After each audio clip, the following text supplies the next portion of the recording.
Hi everyone. I hope all of you can hear me.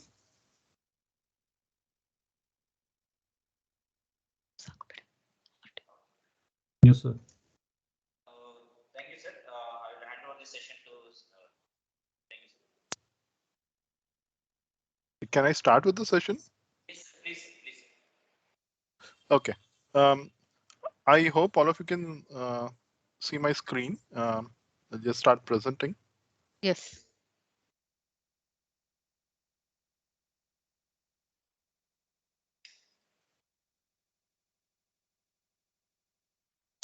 Okay. Thank you for inviting me to this forum, and yeah, I mean it's a privilege to be amongst all of you to present on cloud computing. I'll share some limited knowledge that I've accumulated, let's say, over the past 10-15 years of my work experience in SAP. So what I intend to cover briefly in terms of agenda, I will introduce what do we mean by cloud and cloud applications. Um, what are all the different types of cloud? Where are all the uh, instances and situations where we can use cloud, so to say. I'll cover briefly what are the activities of DevOps teams and personnel within the whole cloud unit, for example. And I will also cover some of the challenges that we face when we are operating in such an environment.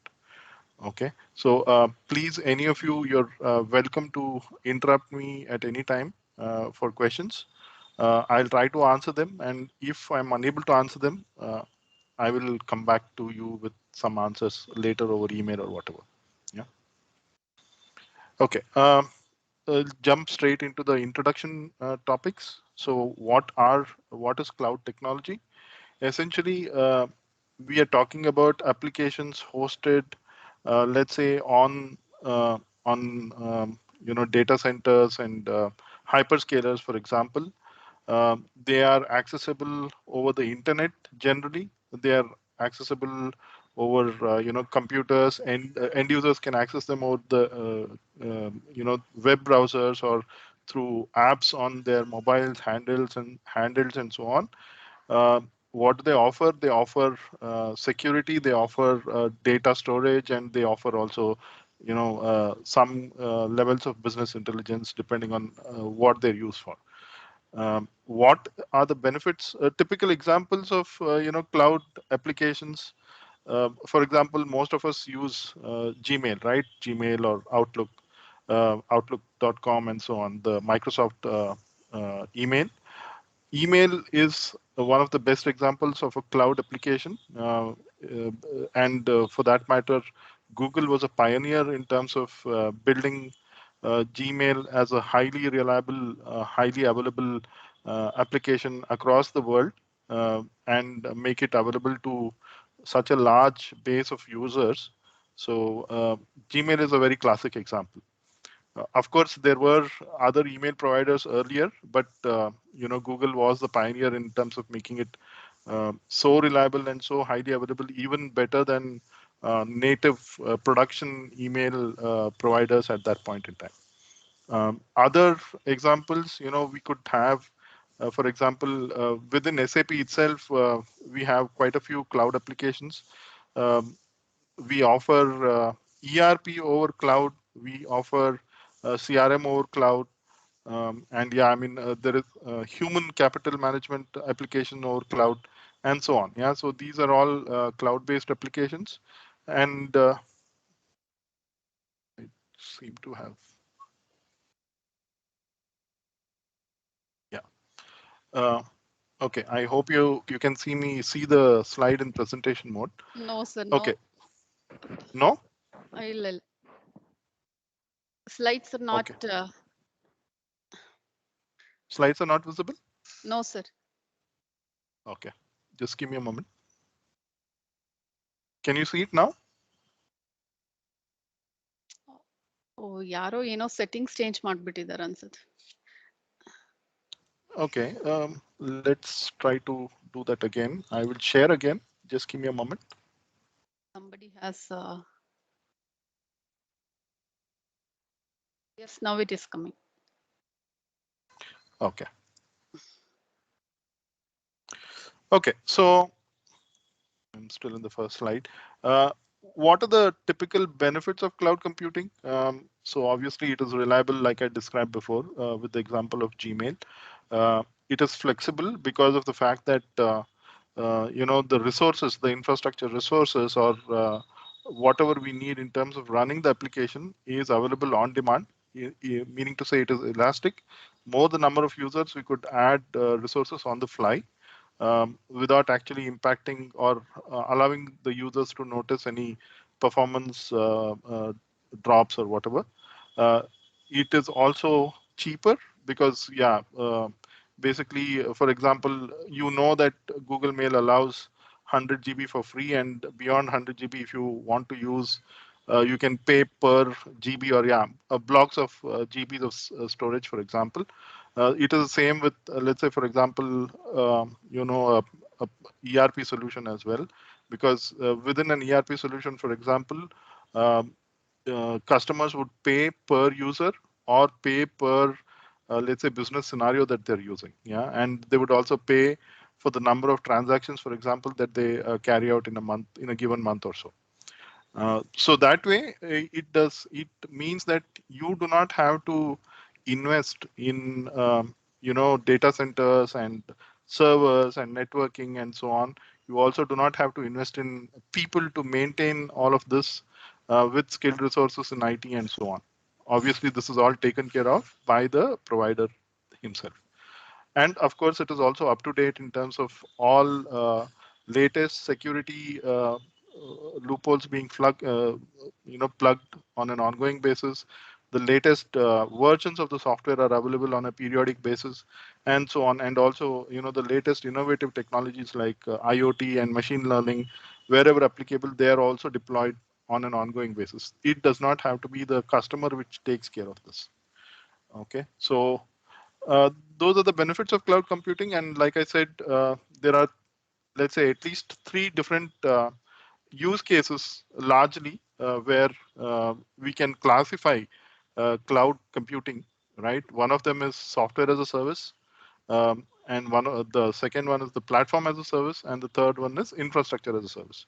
Infrastructure as a service is typically where the hyperscalers like Microsoft Azure, AWS, or Google Cloud, they operate in the sense that they offer just the blind or the dumb infrastructure, right? So it is then for the customer to install or set up the application that is required, and also maintain it on an ongoing basis. Whereas software as a service, the leftmost one, is where I talked about how Google Mail or an ERP is offered. Sorry, is there any questions?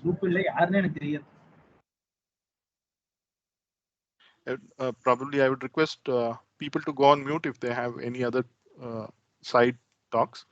Yeah, in the meanwhile, software as a service is the, let's say, the pinnacle, so to say, of cloud computing, where the end application is offered on a browser, right? If again taking the classic example of Google Mail or an ERP, which could be just logged in via a browser, and it just offers all the modules of an ERP, for example, on the browser itself, depending again on what the customer is eligible for. Of course, the table shows you in summary, what I already mentioned. What would the customer need to control and what would the provider need to control is also different in different cases. In an infrastructure as a service, obviously just the provider would, like I said, offer only the infrastructure and the virtualization technologies. And the customer would need to ensure that he installs the applications, data, and runtimes, and so on. Whereas you should look at the software as a service, everything is managed by the service provider. In the case of platform as a service, it's a little different. It's not even sitting somewhere in between SaaS and IaaS. Actually, it's a different offering altogether, where um, the service provider would offer a platform, a standard platform for developers to build their applications, right? So even for that matter, in SAP as well, we have something called business technology platform, on which all our cloud applications are built. Okay, this essentially ensures that if any data needs to interact between different applications, for example, let's say between ERP and an HCM solution offered by SAP, the BTP or the business technology platform enables this very easily, without having to the customer having to invest in costly middleware solutions and so on. Okay, so that is platform as a service. Any questions on the different types of cloud offerings?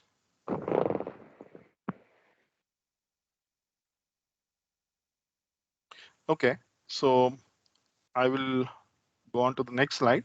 Yeah, basically to cover what are the types of cloud deployments. Basically, we are talking about three, largely at least again. There could be some in between as well. But largely, we talk about three different types of cloud deployments. The first one is public cloud, the second is private cloud, and the third is hybrid cloud. Okay, in this case, hybrid cloud is really a solution which is in between public and private, whereas private cloud was, essentially mean, the customer himself having his own data center, and it is more or less equivalent to having the application set up on premise. When I say on premise, it means within the customer's premises, in the customer's own data centers, on the customer's own hardware, right? That is largely equivalent to on-premise private cloud. Public cloud is again, as I described, applications available over the web browser. Essentially, the application resources are shared. Um, Customers would be set up as multiple tenants on a single, let's say, infrastructure platform, and the underlying application and the resources on the infrastructure side are all shared. Basically, this means obviously that there is a high level of scaling and elasticity. However, it means also that the reliability part is medium, which essentially says that, let's say let's say 50 customers on a given infrastructure platform. There is one customer which is running large number of background jobs.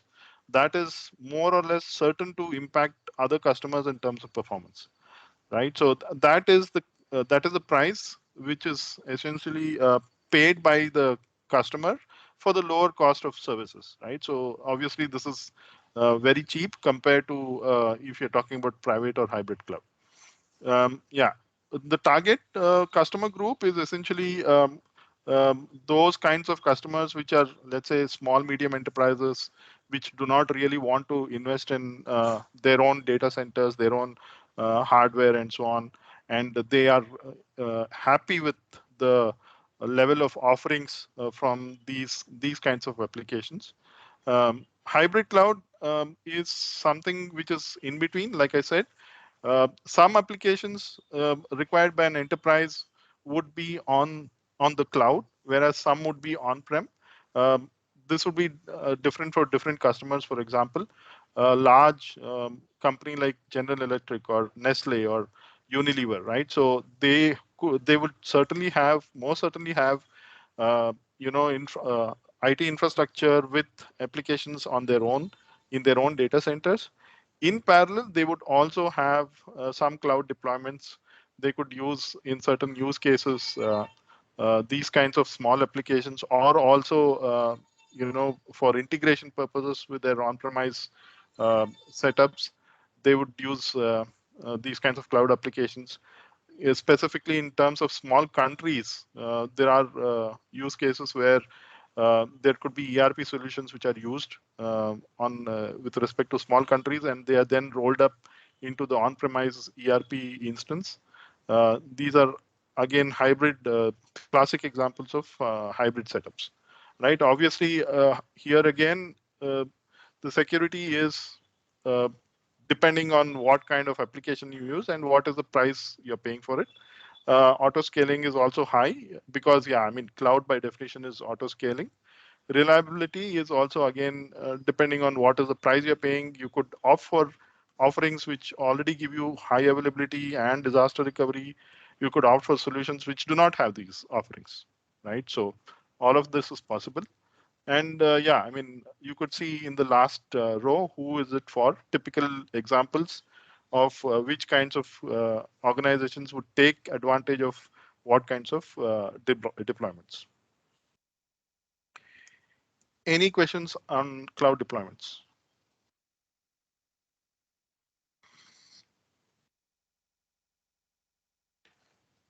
Okay, let's move to the next topic in our agenda, which is essentially the activities of DevOps. But before activities of DevOps, I would just like to talk to you about how essentially a cloud organization is set up in a typical company like SAP or Microsoft or Oracle for that matter. So a cloud application organization would generally have a development team and a DevOps team, right? So a development team would essentially write the code, test the code, and then make it available. And the DevOps team would be responsible for setting it up on the relevant, let's say, infrastructure, and basically ensuring that it is available for customers to use, and then also perform various activities on these environments. Yeah, so that is how generally it is organized. Development teams are generally, yeah, I mean, they would use different development methods and technologies. However, some things are standard with the development methodologies that are used, regardless of what kinds of software tools or platforms that they use. For example, they could use Java, they could use Node.js, they could use ABAP, whatever. Yeah. So, but then it is the philosophy, underlying philosophy that is common, is agile computing, agile delivery of features, which means every let's say small period there is a usable piece of software that is generated. At least in SAP, that is 15 days, right? So every 15 days, there is a useful version of the software that is generated. Of course, it might be, not in a state which can be completely used by the customer, but then like I said, every period that software gets enhanced, that software gets bug fixed and so on. And finally, at the end of all these small periods of 2 weeks, um, then there is a full-fledged, usable, stable software version which is available, and it is then released to the customer environment, right? So that is the way it is developed and released. And backlog items are generally, uh, you know, uh, almost always finalized for a period of around 2 or 3 years or even more. Yeah. So those backlog items are certainly not visible to the general public. There are roadmaps which are available, but then these could be shifted on need basis based on other priorities as well. But yeah, the backlog is mostly almost finalized for the next 2 or 3 years or so. So that is how it works. And of course, then the interesting part about this is what are the activities of DevOps. And like I said, the activities of DevOps are these what I listed in the agenda itself. One is we need to monitor the let's say the production environment for health, performance, and security of the landscape. We need to provide application access to new customers who sign contracts with us, and then we need to deploy these bug fixes which are delivered by development. Like I said, there could be periodic release upgrades that I talked about, referred to earlier as well. And finally, we need to comply with certain processes, and we need to have internal and external audits ongoing, where we get certified for SOC 1, SOC 2, and some audit standards. Okay. I will go into a little bit of detail about all these activities. Um, so please stop me if there are any questions.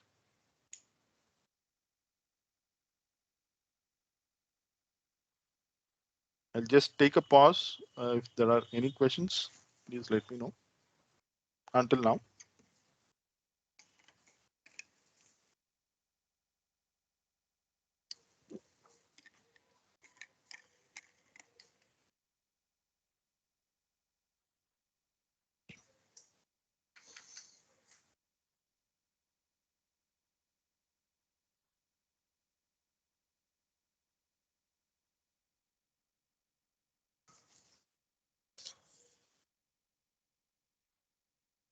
Okay, so let's go into a little bit of detail about what we do in monitoring, right? So we monitor availability of the landscape essentially for our customers.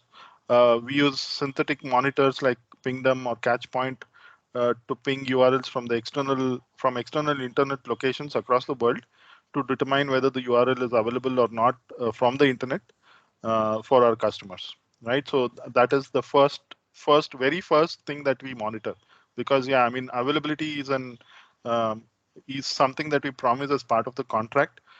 Typically, availabilities are generally upward of 99.5 and upward of that, 99.5% measured on a monthly basis. So it becomes important to monitor that the application is available for our customers from anywhere in the world. Okay, so that is the first very important part about monitoring. Then, of course, we need to monitor system health. Uh, for example, the memory utilization, the page files, application errors, dumps, and so on. This is generally done through health checks and various dashboards that are available. Different technologies make use of different dashboards and so on. In SAP, we have the standard dashboard which are available using SAP Solution Manager. Some of you might have heard of it. Some of you might not have. But then, yeah, I mean, these are all standard dashboards available on the basis of technologies that we use, right? So again, in addition to these thresholds, we need to monitor performance as well. If there are any performance bottlenecks, I talked about in the public cloud environment, one customer's actions impacting other customers in case of multi-tenant environments. So these are performance bottlenecks that we need to monitor, uh, essentially, so that the other customers do not get impacted. There might be some overutilization. There might be some application errors itself that might be consuming, infrastructure resources like memory and so on. So all of this needs to be monitored, and performance is another, parameter that we promise to our customers.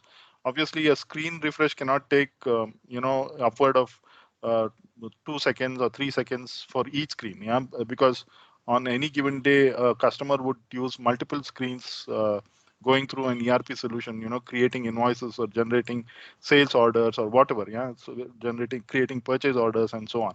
So a customer cannot be waiting after clicking a single a single link or whatever on the screen. Yeah, so that needs to be monitored. Finally, in terms of security, that is another very important aspect, because yeah, I mean, in these days of internet and connected worlds and so on, there is every possibility and every likelihood that there could be attacks, there could be vulnerabilities, there could be denial of service attacks and so on. So all of this needs to be taken care of. Obviously, this is also the definition of cloud computing, right? So security is taken care of generally by the service provider and not by the customer, right? So the customer is supposed to rely on the service provider for all of these topics that we talk about here, right? So obviously, alerts and health checks that we get are classified according to severity and impact. Availability health checks are generally classified as high, severe, severity 1 with a very high impact, because obviously this means that there's a downtime for the customer. The performance and threshold health checks and so on, they are lower in terms of severity and impact. We could probably address them a little bit later, but then they still need to be addressed. And finally, security also would be a very high impact, a very high severity rating, kind of, where if you get any kinds of alerts there. So we need to take immediate action. Even if we had very recent notifications regarding Java vulnerabilities, if you've heard of them. So all of these vulnerabilities are need to be addressed within the 2 hours or 3 hours of them being known to us. Yeah, so it would probably even mean that we take an unscheduled downtime for our customers. We notify customers in those cases that we are applying security patches, but if that is required, we have to do it. Yeah, so because of the severe nature of these vulnerabilities. Any questions on monitoring?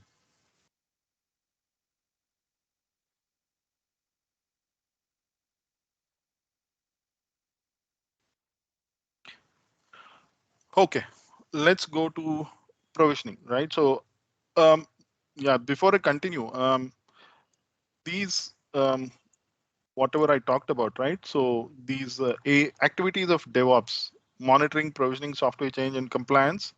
The top three, monitoring, provisioning, and software change, can be, they could be different terms for these in different situations, and different, organizations use different terminologies for the same activities, but essentially they mean the same. Yeah, so monitoring could be called something else, provisioning could be called application deployment, and so on. Yeah, so all of that essentially mean the same. The activities would be typically the same across any DevOps unit uh, anyway. Yeah. So, okay. Having said that, let's talk about provisioning. So this this essentially is to enable access of an application to a customer who has signed a contract. Okay. So for example, if a customer signs a contract with SAP for the use of a cloud ERP solution with the contract start date of, let's say, February 5th, which is day after, we need to ensure that the customer already has access to the application on 5th of February, when that person needs to log in and start working on the contract start date. It should be available to him, right? So that is what is meant by provisioning. In terms of what needs to be done as a technical at a technical level, that is not relevant. But then it needs to be ensured at the end of the day that the customer has access to the application at all times during the contract period, and at the beginning when, let's say, for example, the customer needs to perform some configurations and so on, right? So that needs to be taken care of. And of course, as when we provision, this will surely mean that we consume some kind of infrastructure resources on our side, on the service provider side. When I say our side, I mean the service provider side. So we need to be pragmatic in this case, because we should not be provisioning, let's say, a tenant for a customer far in advance. Okay, let's say, for example, 15 days in advance, and just wait for the contract start date. That will really not be helpful, because that will really consume resources on our side, and then it just adds to our cost. Okay, so it needs to be as short as possible in terms of the contract start date and when we start provisioning. Ideally, it should be just in time. At the turn of the clock, the application access should be available, ideally, right? So always, obviously, always that will not work. So there needs to be some lead time, but not a very long lead time, which is not good for the service provider. And how can that be achieved? That can be only achieved when we have automation. Okay, so automation would, for example, ensure that a service request would be triggered at the start of contract start date directly to the technical platforms, which would then execute again the provisioning process, and deliver the credentials to the customer over email automatically, yeah, without even the DevOps team noticing it. All of this is done, and then the customer has access on the contract start date. And of course, the reverse process is also important because yeah, that would again release in consumed infrastructure resources at the end of the contract, right? So obviously there would be customers which would exit the contracts at some point in time, and when they exit the contracts, it would be very important, both from a technical perspective and also from a legal perspective for that matter, that we decommission the tenants that are applicable to those specific customers and return the data to them, right? And then also release the resources that have been consumed until now in terms of the infrastructure. Any questions till now on provisioning?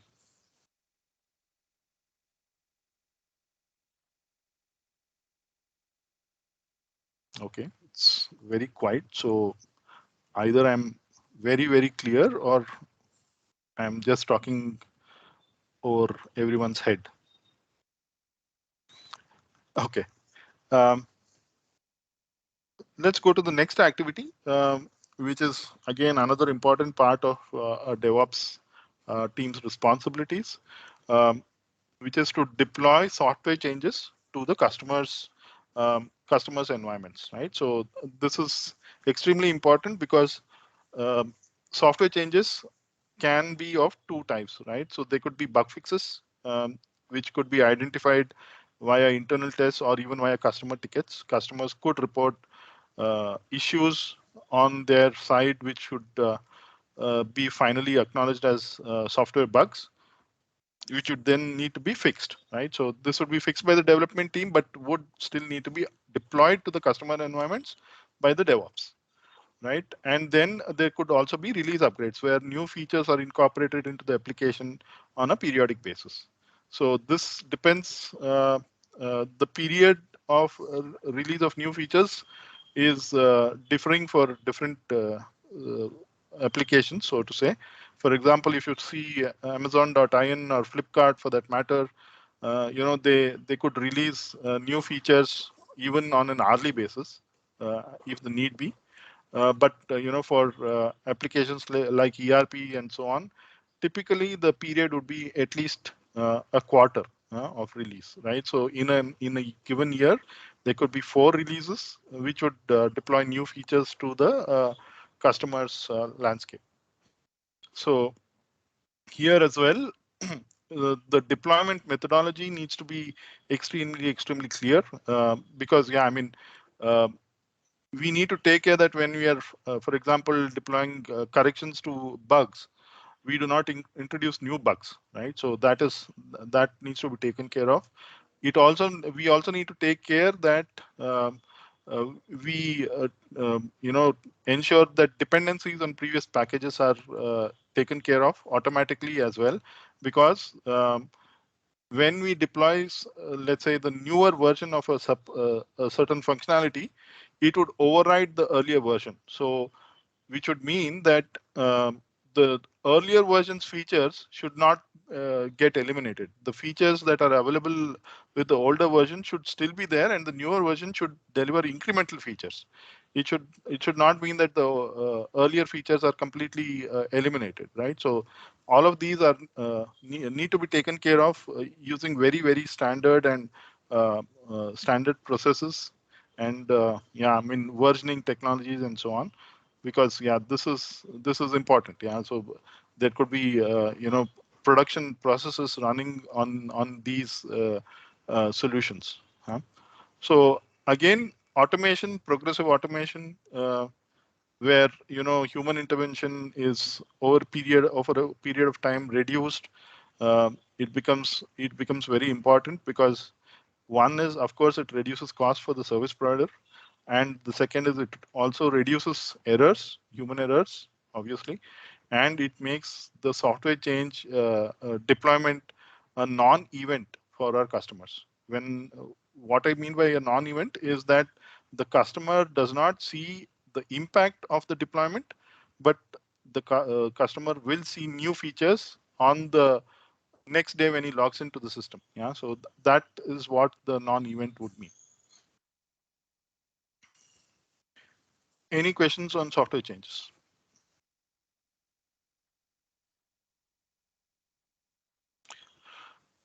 Okay, so let's come to compliance. Again, this is another standard feature of a cloud uh, offering, so to say, because what we intend or what the customer requires from a compliance perspective is that the processes are already compliant with some certain standards. He does not need to take care of that. The service provider already does it for him. So in case of audits from the customer side, he can then depend on the certificates, the audit certificates that are already available on for the application from the service provider. For example, compliance. Sorry.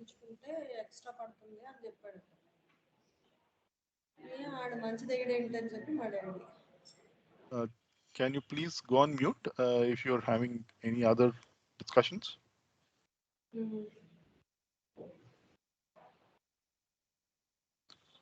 Okay, so the customer is essentially relying on the service provider to ensure that his audit requirements, his compliance requirements are taken care of. And this means that there is a requirement for the application to be compliant with certain industry standards like ISO, like SOC, like C5, and so on. Yeah, so these are all industry standards, general industry standards. They could be specific standards for specific industries, for example, GXP for pharma and so on. Uh, these uh, these essentially audit our processes, our methodologies, our technologies, our reporting, and so on. Uh, uh, Basically, there would be an external auditor, for example, like PwC or KPMG, which would audit all our processes. They could ask us for evidence for certain processes. They would ask us to run through certain activities and so on, and basically give us a certificate that we are compliant with so and so standard, and this would be published on our websites for customers to use, again, like I said, for in turn for their audits. Yeah, so whenever they require to provide evidence or whatever for their audits, they use our audits as backing evidence for their audits, right? So that is the compliance activity, and it is certainly, I put it in the last, but it is certainly not a trivial activity. It is really important that we are compliant, and this, like I said, reassures our customers that we are operating at a standard with standard processes at a reasonably consistent level. Yeah. So, any questions on this, on compliance?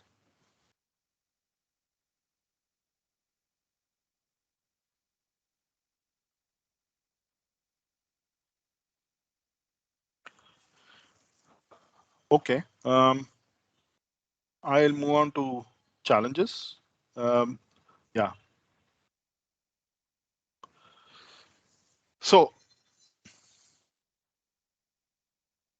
challenges when we, with respect to DevOps and DevOps teams and DevOps units and so on. So wherever we have manual activities, for sure. Yeah. So these are opportunities for error. Okay. I would say I would term them as opportunities for error, but because of the fact that at some point in time, out of, let's say, even 1 lakh events or 100,000 or 1 million events, if we have an error, a human error, it would lead to a huge impact, right? So there is a huge downtime, or there is a database corruption, restore a downtime which could last for 2 days, 3 days in excess, and so on.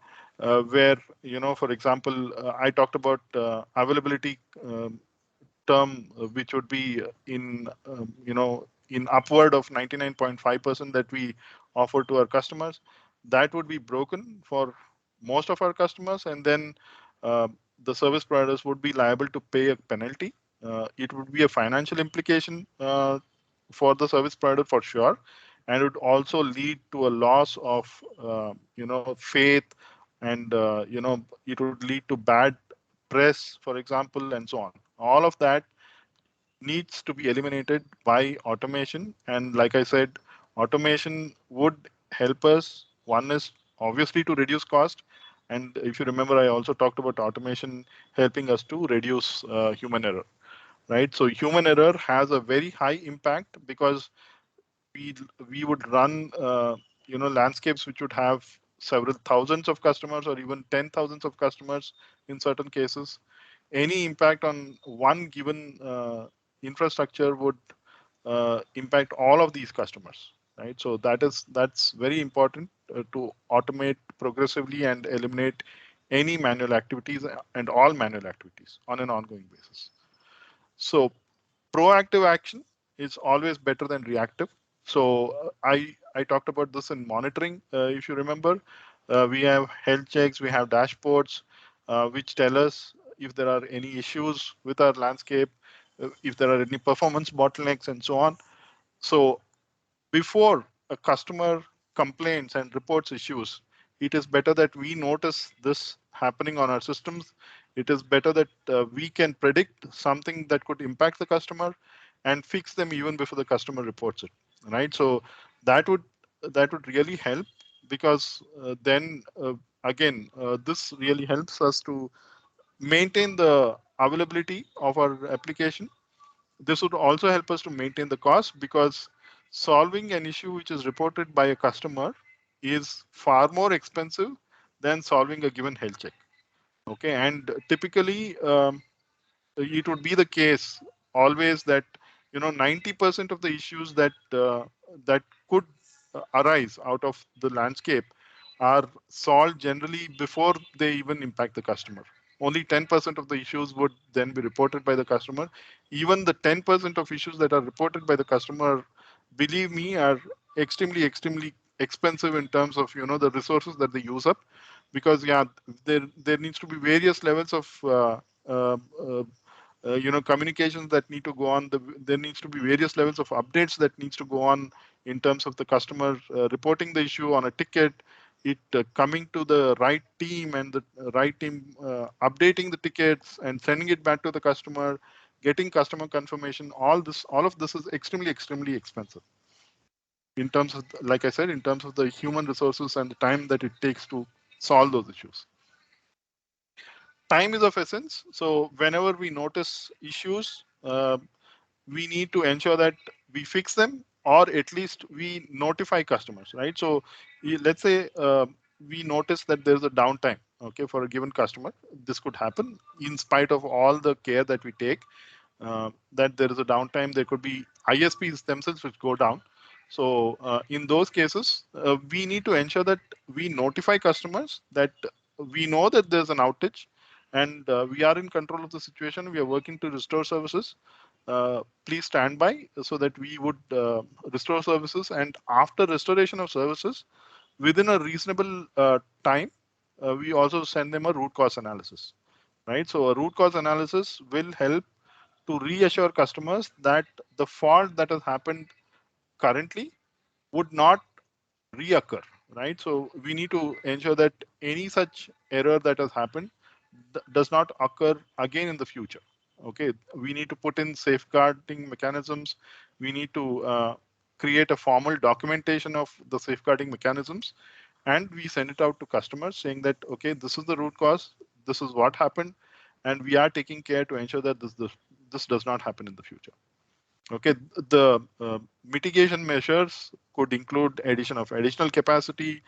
It could include automation, for example, right? And it could, it could include even rollout of new procedures, new processes, and so on. All of that is possible, but yeah, like I said, communication uh, is important, and it should be within the time, within a reasonable time period that the customer would expect.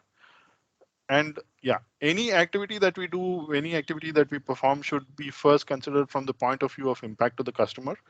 What impacts the customer is the most important consideration, rather than doing any activity just for the sake of doing it. Yeah. So for example, let's say there is, I talked about high severity security patches, which need to be deployed immediately. Yeah, so this would probably cause a downtime for the customer.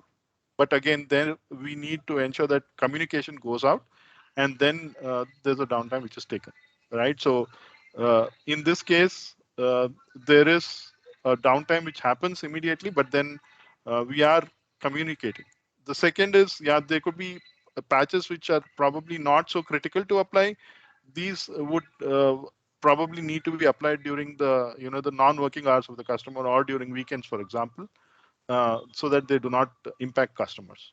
And here again, change management procedures need to be employed very strictly, because again, the impact to customer is considered in change management, right? So if we have to deploy a change to the landscape, it needs to be discussed from an impact perspective. It needs to be discussed from a risk perspective, and approvals taken from corresponding stakeholders, deployed during a period of time which is, like I said, non-working or weekends and so on.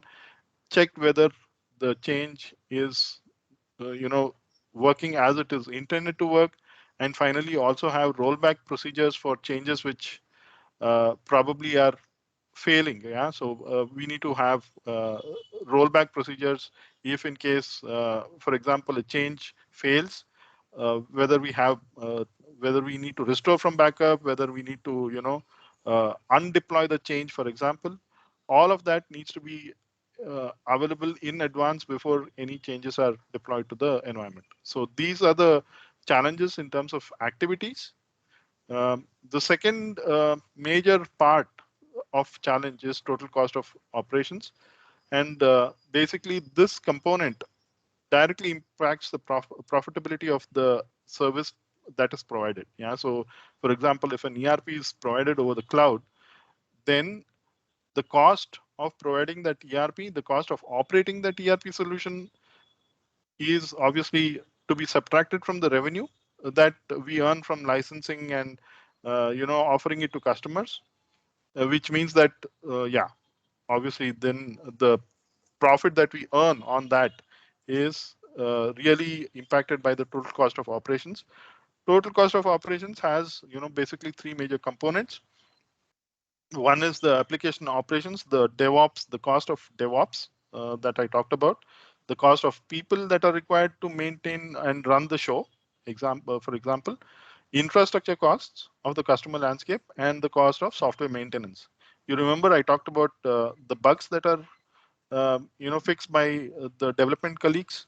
Uh, the bugs are directly an impact to the total cost of operations, essentially because these are related to quality, in the sense that the bugs may be introduced with new features, although whatever utmost care we take care of and so on, invariably in terms of large applications, these bugs always are a function of how good or how uh, well these processes are developed. So then this, whenever there are bugs, this adds to the cost of operations. If the software is error free, then the cost of operating that software is uh, lower compared to if the software is buggy, right? Infrastructure capacity is a major contributor, and capacity management processes for infrastructure uh, is extremely important. We need to ensure that we are able to predict at least approximately what is the infrastructure capacity incrementally that we'll require for an additional customer, and what would be the incremental capacity that we'll need over a specific financial year, for example, which then goes into budgeting and so on. Because yeah, which will probably mean that the organization that is providing the service will need to invest in that infrastructure uh, to be able to service the new customers that are in the pipeline. Okay, so if say for example an ERP solution has 500 or let's say 1,000 customers in the pipeline to be onboarded in 2022, then accordingly the DevOps needs to plan for such capacity. So without planning for such capacity, we will not be able to onboard those customers. And this capacity needs again to be available in advance, but not too much in advance, because then too much in advance would mean we start paying for that infrastructure even without having the customers, right? So that is the challenge of capacity management always, that as far as possible it needs to be just in time. um, that's the ideal situation, but then just in time is not always possible and not always feasible. You would already be aware that there are uh, huge supply chain issues currently with semiconductor devices and so on. Even that is impacting new vehicle delivery, right? So this is for sure also impacting delivery of servers, delivery of network equipment, and so on, right? So that is a bigger problem. Obviously, on a retail level, nobody sees that. Uh, we always see the delivery of vehicles getting impacted. For example, new mobile phone delivery is also getting impacted and delayed and so on. But certainly, it is also impacting the cloud industry in this way. Okay, so yeah, finally, lastly, but for sure not the least, uh, people in DevOps, right? So people in DevOps are people who always work in the background. Uh, the ideal way that people work is that they are never noticed, right? So if the people who work in DevOps are really noticed, then it means surely that there is a problem that they're working on, and they would say, oh, there is a problem, and this person is responsible for that problem, or this person is working for that problem, working to fix that problem, right? So uh, the ideal way, like I said, is that these people are never noticed. And since these people are never noticed, it is not always easy to highlight and showcase achievements. And how, for example, if development releases a new feature, or let's say a machine learning feature on the new release, they could highlight it in their websites and so on, and say that, oh, this is a new feature, a machine learning, and innovation that has been delivered to our customers. But this is really not tangibly visible from a DevOps perspective, right? So we cannot highlight such achievements at all from DevOps. And like I said, we are always in the background. And we need to obviously have 24 by 7 monitoring and staffing.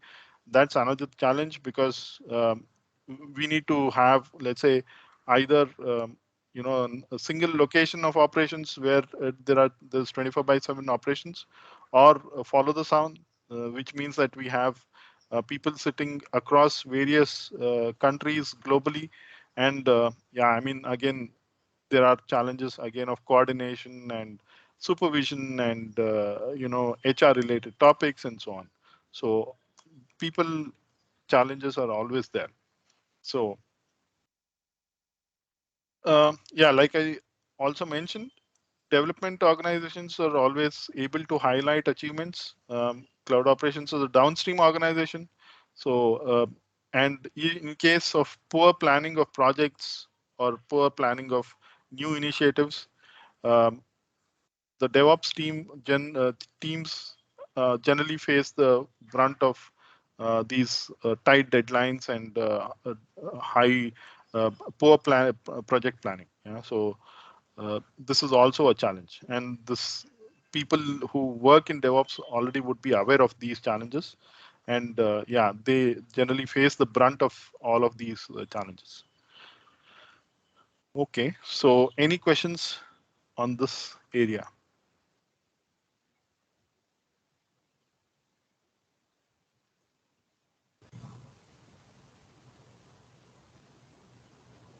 Um, I am done with my presentation.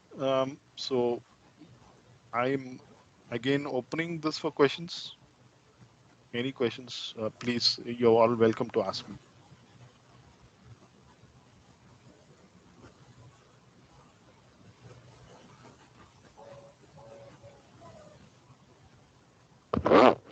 Any questions from the participants? Any questions? You can post it in the chat box also if you have any questions.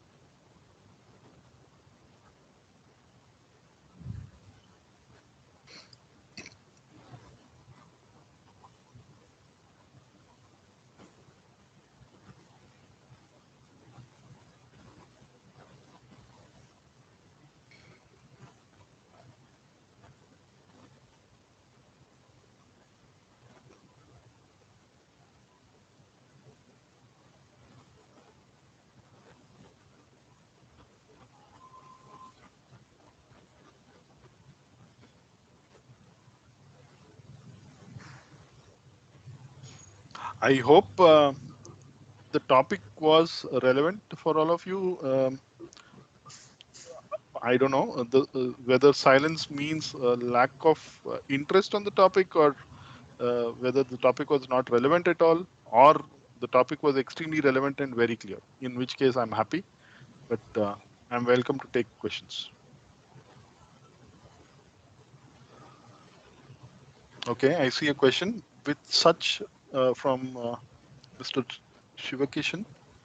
With such tight integration between the enterprise and ERP, will a shift from SAP to MS or Oracle or Ramco be possible in the future?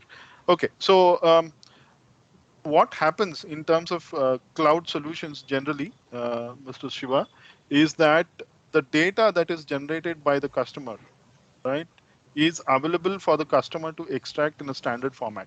You know, for example, in a CSV, right? Which could be then also exported back into a new cloud solution very easily.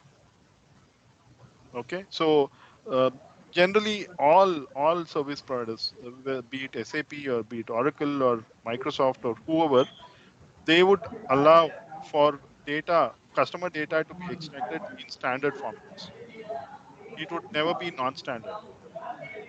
So, and that is also the reason why I said contract onboarding, customer onboarding and offboarding processes should be very, very clear, because there seems to be some noise. Uh, so basically, that would mean that data ownership would still be the customers, and they could at any point in time extract data out of their cloud applications. And opt for a new solution with a new provider, and continue to work seamlessly.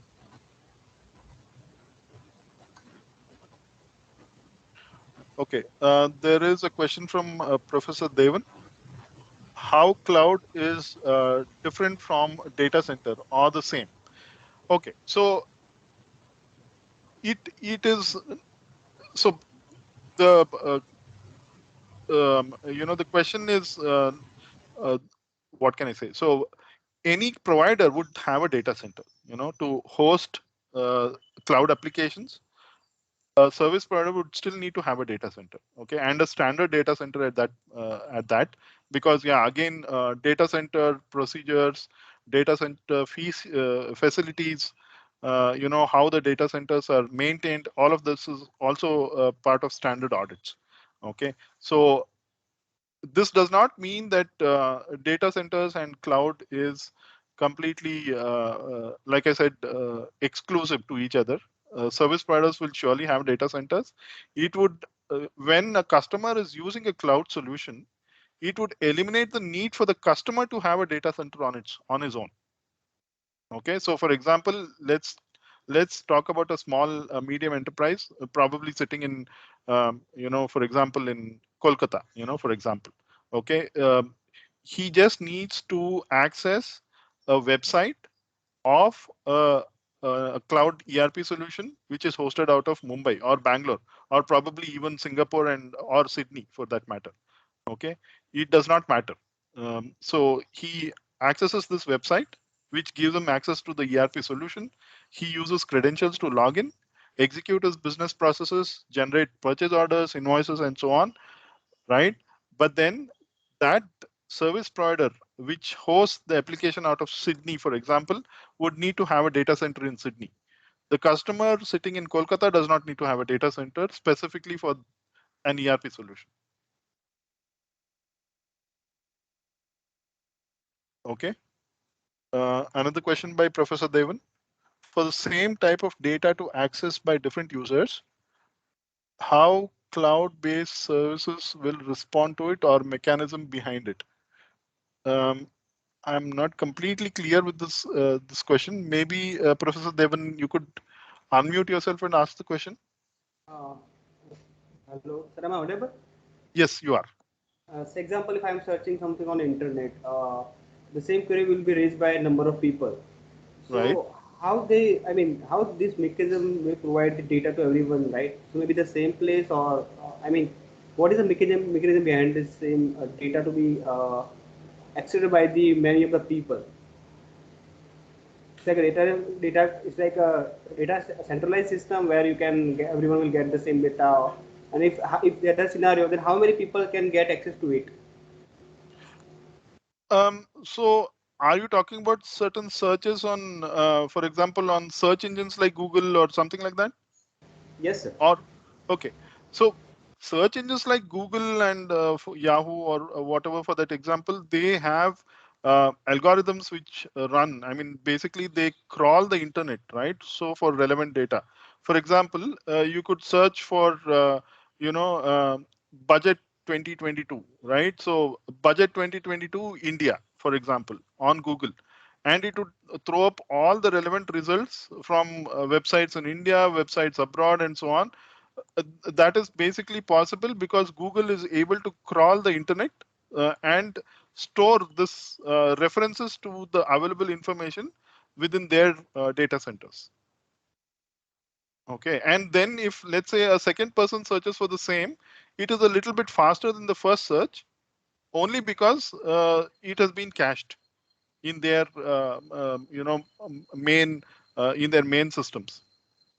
And this is the mechanism used, for example, even by big data procedure algorithms, and for example, even in cloud applications, like I said, if you talk about ERP solutions or whatever, um, you search for, let's say, a specific invoice or a specific business document, a purchase order to so and so. Let's say I've created a purchase order to Unilever, for example, right, in the last 6 months.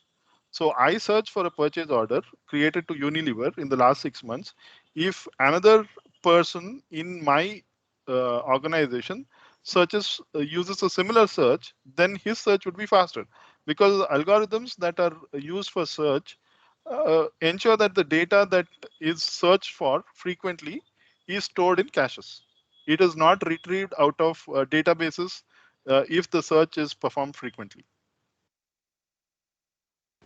Thank you, sir. Thank you so much. Yeah.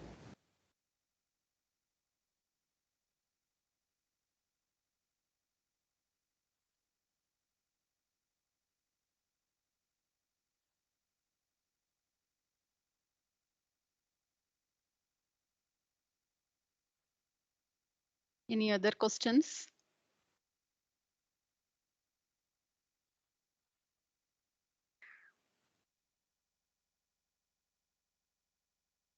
Okay, sir.